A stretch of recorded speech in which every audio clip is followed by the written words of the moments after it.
Salut, salut. Je voulais partager avec toi dans cette vidéo pourquoi il est si important de méditer, si possible, tous les jours. Et pour répondre à cette question, il faut d'abord répondre à la question de qu'est-ce que la méditation.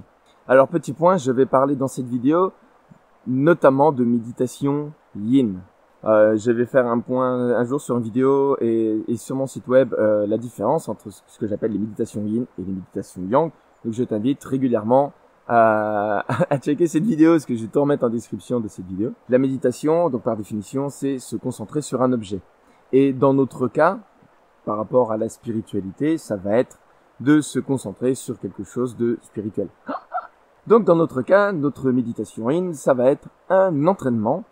Donc pour se concentrer sur un état d'observation, de contemplation, par exemple. Et je parle donc d'entraînement, puisque au fur et à mesure de la pratique que nous pratiquons ces méditations, on va creuser, nous allons creuser dans notre tête des sillons qui vont favoriser donc de plus en plus la concentration sur cet objet. Et donc si on fait le parallèle avec d'autres entraînements, le plus simple c'est par exemple l'entraînement sportif. Pourquoi? Il faut courir tous les jours si on veut devenir un coureur. Ça, globalement, je crois que tout le monde l'a compris. C'est en courant qu'on va travailler notre physiologie pour qu'elle s'adapte, pour qu'on puisse courir plus ou plus régulièrement. Mais pour ça, il faut courir plus régulièrement. Voilà, c'est un peu cette roue vertueuse de l'entraînement. Et c'est ce qui permet, par exemple pour la course à pied, au quotidien, donc tout le reste de la journée, même quand nous courons pas, d'avoir notre physiologie qui est prête pour ça. D'accord? Si nous avons besoin de courir là comme ça d'un coup, nous avons ce qu'il faut pour courir. Et d'autre part, on va trouver notre marche beaucoup plus facile puisque notre physiologie s'est adaptée. Par exemple, le système cardio, les systèmes musculaires qui est en marche, qui l'entraînait, qui peut porter notre poids et sur des longues distances. Bref, tu as compris l'idée. Si nous revenons à notre méditation, nous allons nous entraîner donc à nous concentrer sur un état, par exemple, d'observation, de contemplation. Qu'est-ce que nous ressentons? Qu'est-ce que nous entendons? Qu'est-ce que nous voyons? Qu'est-ce que nous sentons? Donc, on va faire cet entraînement, par exemple, 20 minutes par jour, tous les matins. Hop, on s'entraîne. Et c'est ce qui fait que, au fur et à mesure des jours d'entraînement, de méditation, tout au long de la journée, nous allons pouvoir être connectés à tout ça, à ce que nous ressentons, à ce que nous voyons, à ce que nous sentons. Tu as compris l'idée?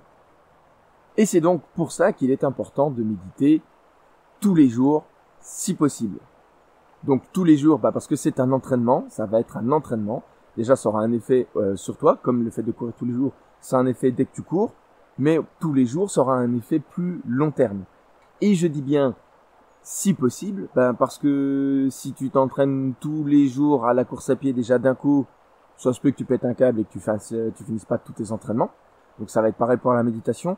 Si ça te casse les pieds de méditer tous les jours, le fais pas tous les jours.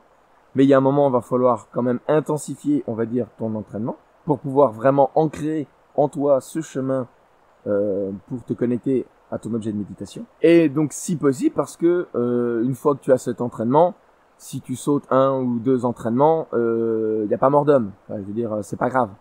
Juste, tu t'es entraîné pendant 6 mois à la course à pied, tu t'arrêtes pendant 1 mois ou 2.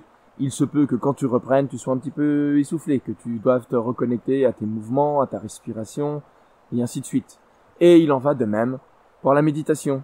En fait, on creuse donc un sillon dans notre tête, mais si on n'utilise pas ce sillon, ça c'est la plasticité cérébrale, fait que si tu ne la pratiques pas, tu vas un petit peu oublier ce chemin, d'accord? Et donc il va falloir de nouveau le recreuser. Mais si tu médites tous les jours et que il y a peut-être un jour ou 2 où tu médites pas, c'est pas grave, le sillon il va quand même rester là. Voilà donc pourquoi il est important de méditer, si possible, tous les jours. Voilà, écoute, j'espère que cette petite vidéo t'a plu et que ça répond quand même à des questions et que ça te déculpabilise de ne pas non plus méditer tous les jours parce qu'il n'y a pas besoin de culpabiliser pour ça. Voilà. Écoute, si tu aimes cette vidéo, tu la partages. N'hésite pas à t'abonner à la chaîne avec la petite cloche. Moi, ça me permet aussi de me soutenir, de voir qu'il y a de plus en plus d'abonnés et de continuer sur le sujet parce que ça me plaît vraiment beaucoup de le faire en tout cas. Voilà, sur ce, à bientôt pour une prochaine vidéo. Ciao, ciao!